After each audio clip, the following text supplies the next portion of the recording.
Hello and welcome to the Face of Pro-Life. Today I'm joined by Bill O'Brien, who's the Vice President of Connecticut Right to Life. Thank you for joining us again today, Bill. Thanks for having me. So you've been on so many times, and can't remember the last time we actually talked about the Connecticut Right to Life. We all know that you help inform the public about the pro-life issues going around the state and beyond. But you do put on a convention every year. So tell us a little bit about the convention and then a little bit more about Connecticut Right to Life itself. Okay. Well, in April 27th, Saturday, we'll be having an all-day convention. It'll be in Waterbury at the Courtyard by Marriott. And we always have several speakers. This year, we're very glad to have one speaker who we've had before, but she was with a different organization. She was working on assisted suicide then, and now she's with, that was Euthanasia Prevention Coalition, which is actually based in Canada. She was their U.S. representative. But this year, she's coming back as, actually just after she talked at our convention a couple of years ago, she got this other position as the head of the Americans United for Life, which is the oldest pro-life legal organization in the country, originally based out of Chicago, but now down in the D.C. area. And so she'll be coming up. We've asked her to come this time, in part to fill us in about the all these laws that are being passed around the country, whether it's against us like in New York and Virginia, or good ones like going to happen in Ohio with the heartbeat law and other ones. They actually write a lot of the templates for all these pro-life bills that have been introduced. Over 400 have passed in the last few years. Wow. So they know what they're doing. They know what they're doing, yeah. Yeah. And of course, they existed before Roe v. Wade, and they've been to the Supreme Court many times. Any time a major pro-life case goes to the Supreme Court, they always have an amicus brief with that. So we're looking forward to her coming up and specifically talking about Connecticut as far as these attempts by the city of Hartford and now the legislature to try to attack pro-life pregnancy centers with laws such as the one in California, which just got shot down by the Supreme Court last year. But they're attempting other things here in Connecticut. And so Americans United for Life, they did send a representative, an attorney up, I think 3 times last year about the Hartford one. And now, we'll have the president of the organization coming up to speak to us. So we're very happy to have her back. And another person I'll be speaking is Rita Getchell. And she's also an attorney with the other major pro-life legal organization, the Thomas More Society, also out of Chicago. And her specialty with them has been the frozen embryo cases. Really? Yeah. I think she's had several of those, and she's going to bring us up to date on what the legal status of the frozen embryo is, which so far, mainly in a nutshell, has been that they're property or something in between property and a human being. Right. It was like slaves. Yeah, exactly. And there's been several cases. Well, of course, one went way back, not that she handled, but back in Tennessee, back in the 90s. And that was probably the first one. Frozen embryos, the couple got divorced, they've got these children on ice, and the woman wanted to have them so that they could be implanted and brought to fruition, and the father, the husband, didn't want it. So they went to court, and Dr. Jerome Lejeune, who was the head of the Pontifical Academy of Life, first one, and a world-renowned geneticist, he actually came to this little town in Tennessee, Marysville, Tennessee, and testified there, in that case, and said, this is a human being, pure and simple. And the judge in that case ruled that it was a human being, but it got overturned at higher courts down there. Wow. So anyway, it's still happening. These other frozen embryos, and other couples, divorcing is usually what happens. And though last year there were 2 fires on the same day in different parts of the country at clinics that have frozen embryos. and hundreds, if not thousands, of frozen embryos were destroyed, melted, or whatever you want to call it. So I know that there were legal cases coming up because of those. But yeah, in any case, she'll be updating us on what's happening in that area. So I think it's going to be That's fascinating. really interesting. Yeah. Very. Yeah. So what can people expect of the day? So besides speakers, do you often have like exhibitors too, don't you? Right. We have vendors, different pro-life organizations and pro-life pregnancy centers. They set up and they have their literature out. We have awards for people in the movement have been doing something special this past year, so we like to recognize them. And we got a great luncheon buffet, all you can eat. So it's always very nice. There could be other speakers as well, but that's what we've got right now. You haven't lined them up yet. So it's a good place to reconnect with people and friends that are in the pro-life movement, meet new ones, but to get like an idea of what you might be wanting to do. So if you're not doing anything in the pro-life movement right now, it's a great place to network, learn, meet some people. Learn about opportunities that you might find in your area to be able to make your mark in the pro-life movement here in Connecticut. We really need to grow the pro-life movement in Connecticut because it's one of those states that, like New York and Vermont and Rhode Island, it's sad because I think the majority of people are pro-life, but they just don't do anything about it. Right. Mm-hmm. So it's a great day. So if you've never been to one, I really highly recommend it.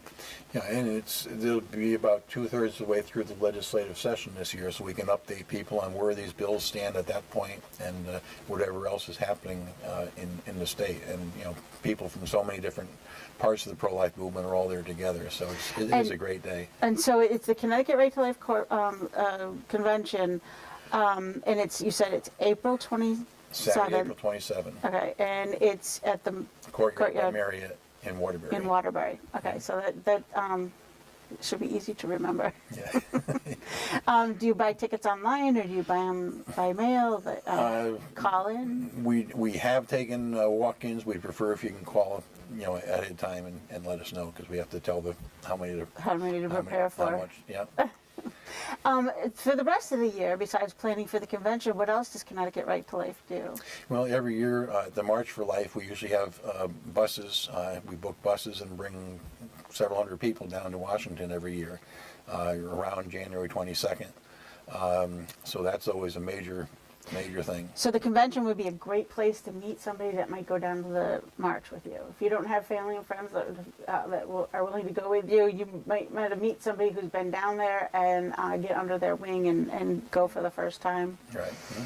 So we've had buses from Eastern Connecticut and from the Waterbury area and from Cromwell, and so we're always glad to fill those buses and get people down. And in between, when the legislature is in session here in Connecticut, we monitor the legislation up in Hartford, and if there's a bill coming up or public hearing, we get the notice out, to let people know. And same thing in Washington, if a bill is coming up down there, we let people know through our email or newsletter. And a lot of times those alerts go out. They're asking people to come down to Hartford to be present. It's not like they're asking you to speak or anything like that, but just your presence there and letting your personal legislator know where you stand, it's very helpful. So that's a great service that you do for the state. Right, and usually when there's a bill up there, someone in the pro-life groups, has a sticker that you can just put on your clothing. So even if you don't, as you said, don't say anything, you got that sticker in favor of some bill or opposed to so it kind of identifies you. Right. Yeah, it's like your own MAGA sticker. Right. So the more the better. Right. And the legislators see that. They see the more people that you have on your side, the louder your voice. Mm-hmm. So. So can somebody get involved in Connecticut Right to Life? What are the opportunities? Well, we have an Eastern chapter. They have a number of activities. They have had conventions on the eastern side of the state as well. And they've had a tea one year, and they've gone out to some of the country fairs and had booths there and things of that sort. Again, we have, so that if you can't make it all the way, if you're on the eastern side of the state and can't get to Waterbury, there's those activities over here. Over the years, we've had different demonstrations at different locations. One year we had all the state congressional offices on the same day about one bill or another.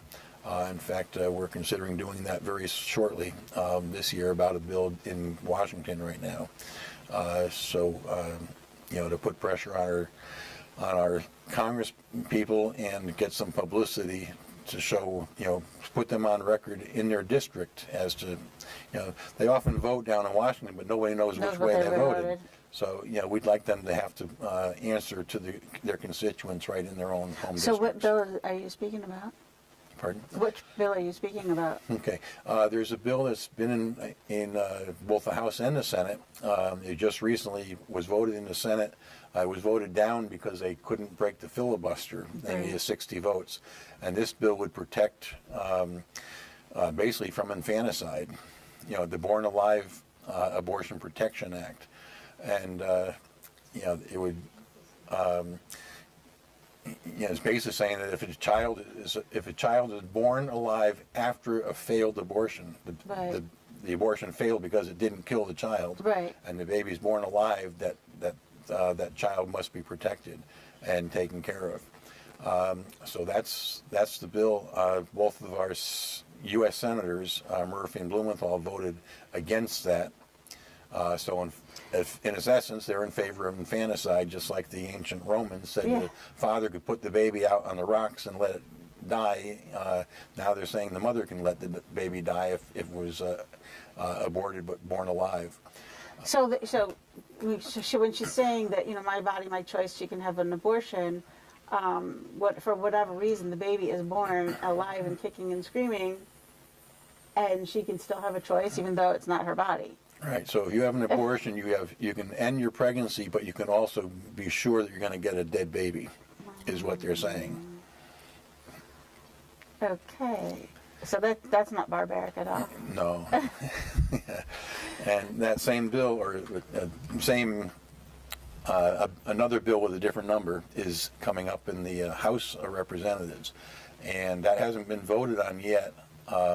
But each legislative day, I think it's for 30 days, 30 legislative days, when they're in session, a pro-life Republican in most cases, because there's only one pro-life Democrat in the House. Wow. Dan Lipinski from Illinois.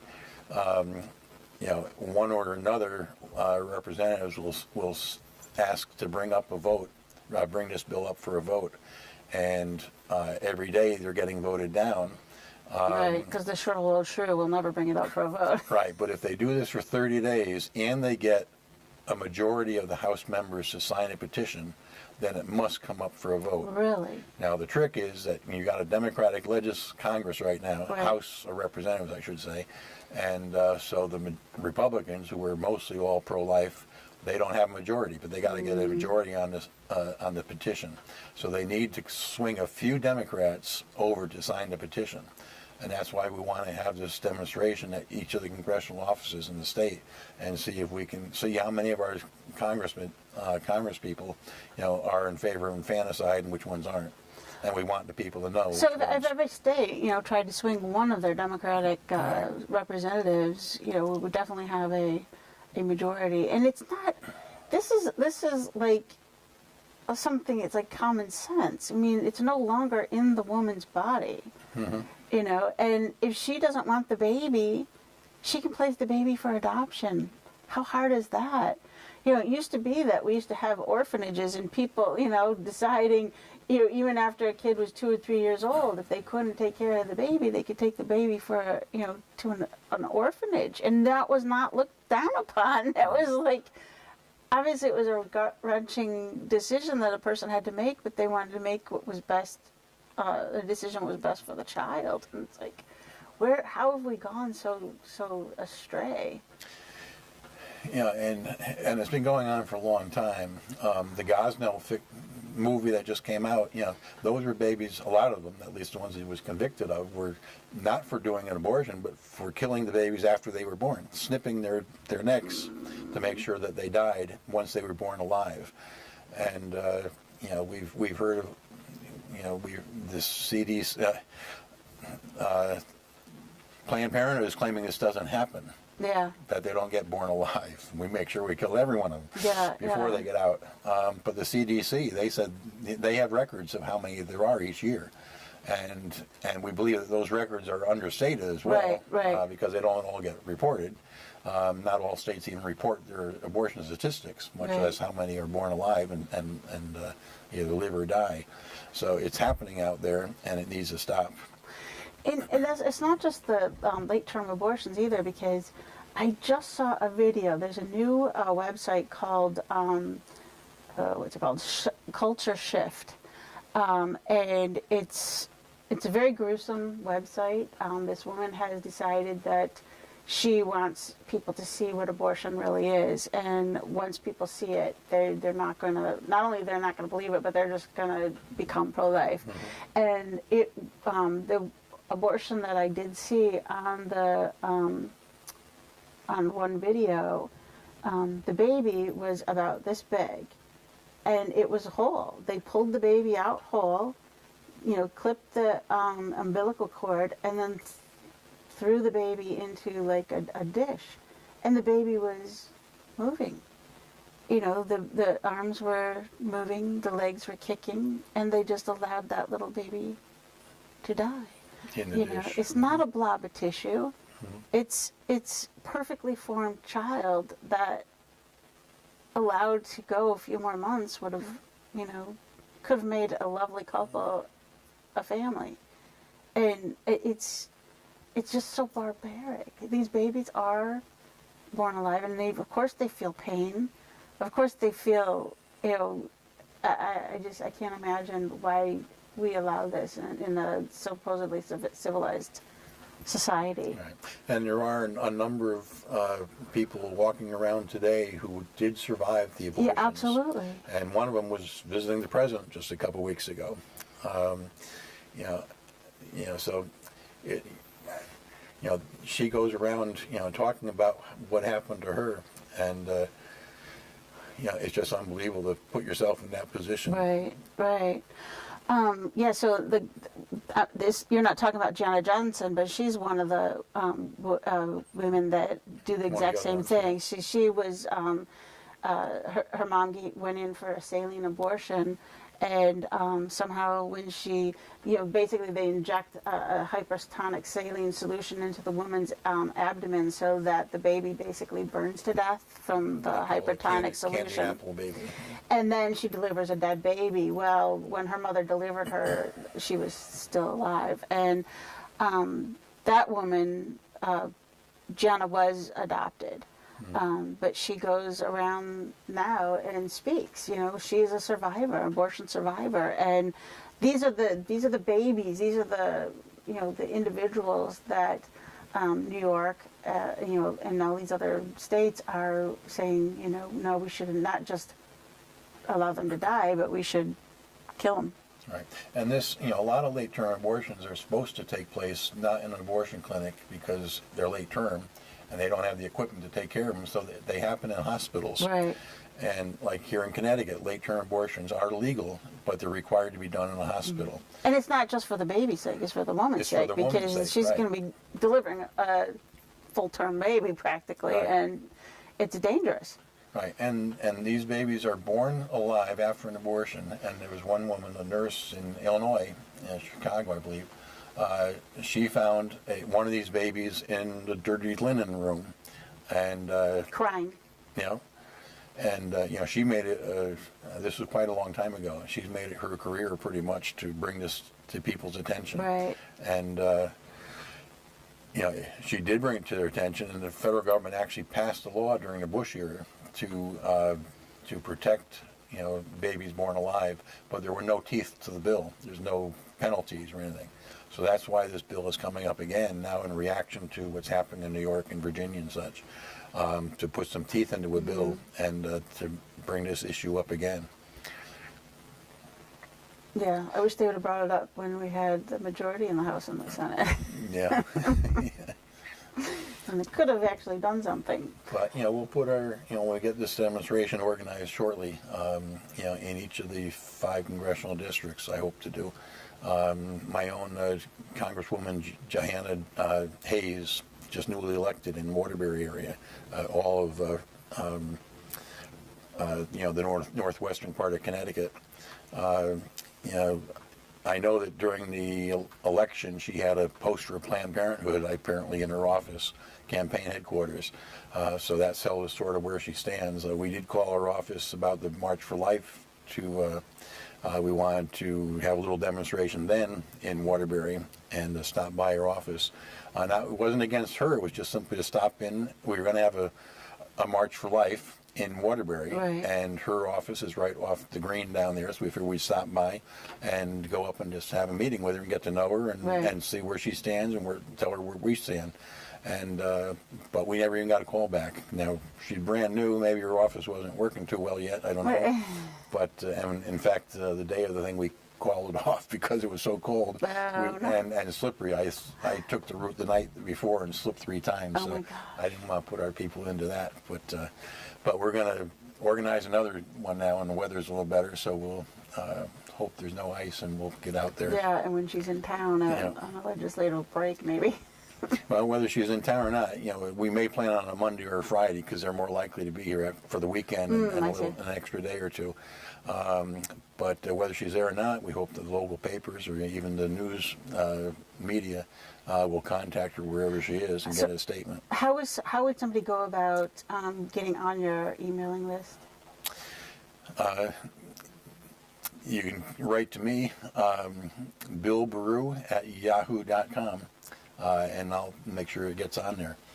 And or 203-757-5213 is our phone number. You can look us up. I'm sure there's something on the website. Our website right now is temporarily down while we put up the new information on the convention. So that'll be up soon. Okay. But, yeah, so probably before this airs. Yeah. That'll be good. Yeah. And your website is? CONN.RLC.org. Okay.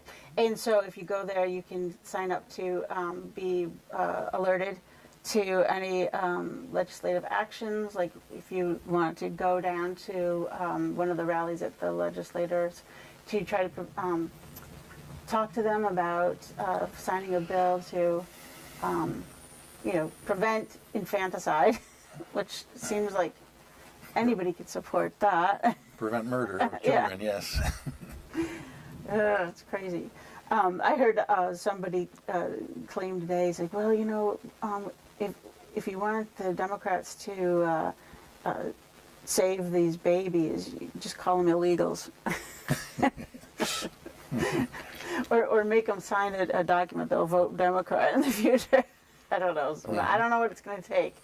But I think our voices being raised loud enough should make them at least be able to see how extreme the left has gone to. Craziness. No, we have to stand up for life, whether it's in Hartford or in Washington, and everywhere in between. And so you got to make your voice heard, and join us at the convention, join us at the March for Life each year, and be glad to have you. Yeah. Because the convention will be a really good place to, like I said, meet people. If you've never been to the march, it's a great place to find a buddy that you might want to feel comfortable going with. And it's really a rewarding day, and it gives you a really good insight. Like the speakers sound like they're going to be fascinating, so that you really learn a lot. And it's not just about abortion either; it's about other issues as well. Right. Well, again, assisted suicide is coming up and is introduced already in the House or in the legislature. So, if that bill moves, we'll certainly update people on where that's at. And we're going to need lots of numbers to defeat it again, once again, because... All right, 3 or 4 times it's been shot down, but they keep coming back. I know they're trying to do that in Massachusetts as well, and we had a statewide referendum shoot it down, so, yeah, it's... And it's not like, the state of Massachusetts is extreme conservative, because we got pot. It's crazy. So, we hope to see you. I'm going to try to make it to the convention this year, and hope to see you at the convention. Thanks for joining us today. Thank you again. And we want you to talk to your family and friends about the things that you hear on the face of pro-life. Once we get the dialogue out in the open, with people are comfortable talking about it, they understand what's going on, and they understand why it's so important to be pro-life, vote pro-life, and talk to your family and friends about being pro-life. And when you look in the mirror the next time, you realize yours too is the face of pro-life. Please join us again next time.